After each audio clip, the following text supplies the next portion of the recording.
Dear students, हम class 10th में हिंदी विषय में क्षितिज भाग 2 में गद्य खंड में हिंदी के श्रेष्ठ लेखक राम वृक्ष बेनीपुरी द्वारा लिखित बाल गोविंद भगत नामक पाठ पढ़ेंगे। इस पाठ में मैंने आपको पढ़ाया था कि बाल गोविंद भगत मंझोले कद के गोरे रंग के व्यक्ति थे। उनकी उम्र लगभग 60 वर्ष की थी। उनके बाल पूरी तरह से सफ़ेद हो गए थे। वह कपड़े कम पहनते थे। वह कमर में एकमात्र लंगोटी पहना करते थे और सिर पर कबीरपंथियों की टोपी लगाया करते थे। वह थे तो पूरी तरह से कबीरपंथी, परंतु गृहस्थ जीवन को व्यतीत करते थे। उनका जो कुछ भी था वह सभी कबीर पंथियों का समझते थे। वह कबीर के आदर्शों पर चला करते थे। आषाढ़ का महीना था। सभी खेती में लगे हुए थे। बाल गोविंद भगत भी धान की रोपाई कर रहे थे और संगीत को गुनगुना रहे थे। उनके संगीत की गुनगुनाहट से हल चलने वालों के पैर ताल से उठने लगते हैं। हल चलाने वाले लोग मस्ती से झूमने लगते हैं और रोपनी अर्थात धान करने वाले लोगों की अंगुलियां ऐसा लगता है कि जैसे एक क्रम में तेजी से चलने लगी हों। बाल गोविंद भगत का ऐसा संगीत ऐसा लगता था कि मानो कोई जादू हो और उस जादू ने सभी को अपनी ओर आकर्षित कर लिया हो। उनके संगीत सभी को मुग्ध कर रहे थे, सभी को अपनी ओर आकर्षित कर रहे थे। भादों की वह अंधेरी अधरतिया अभी थोड़ी ही देर पहले मूसलाधार वर्षा खत्म हुई है।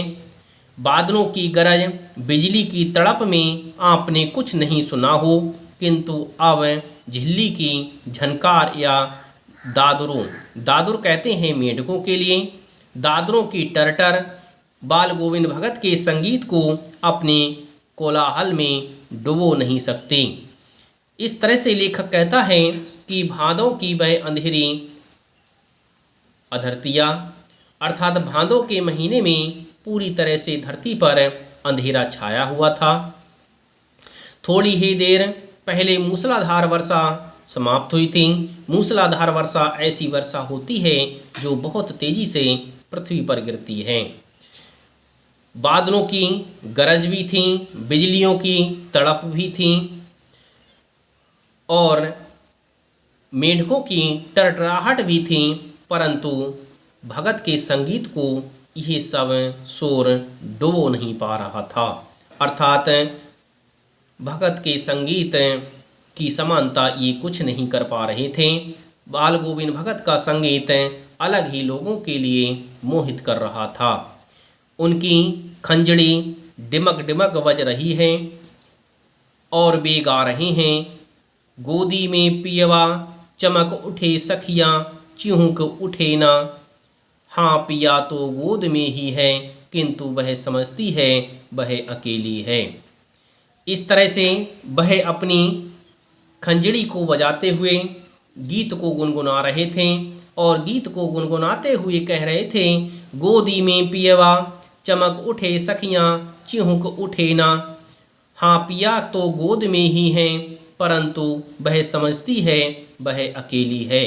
चमक उठती है, चिहुक उठती है, उसी भरे बादलों वाले भादों की आधी रात में उनका यह गाना अंधेरे में अकस्मात कौंध उठने वाली बिजली की तरह किसे ना चौंका देता।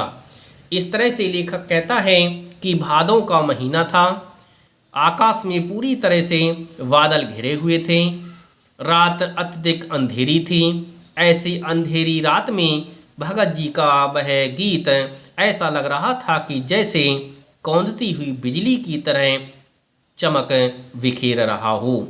जिस तरह से अंधेरे में बिजली चमकती है, उस बिजली की चमचमाहट में चारों तरफ उजाला हो जाता है, उसी तरह से बाल गोविंद भगत का वह संगीत उस अंधेरी रात में बिजली की तरह चमक रहा था। अरे अब सारा संसार निस्तब्ध, निस्तब्ध कहते हैं सन्नाटा युक्त, अर्थात जहाँ पर कोई भी शब्द ना हो। निस्तब्ध में सोया है, बाल गोविंद भगत का संगीत जाग रहा है। समस्त संसार रात्रि में सो रहा है, परंतु बाल गोविंद भगत का संगीत जाग रहा है, अर्थात वह संगीत गुनगुना रहे हैं। जाग रहा है, तेरी गठरी में लागा चोर मुसाफिर जाग जरा।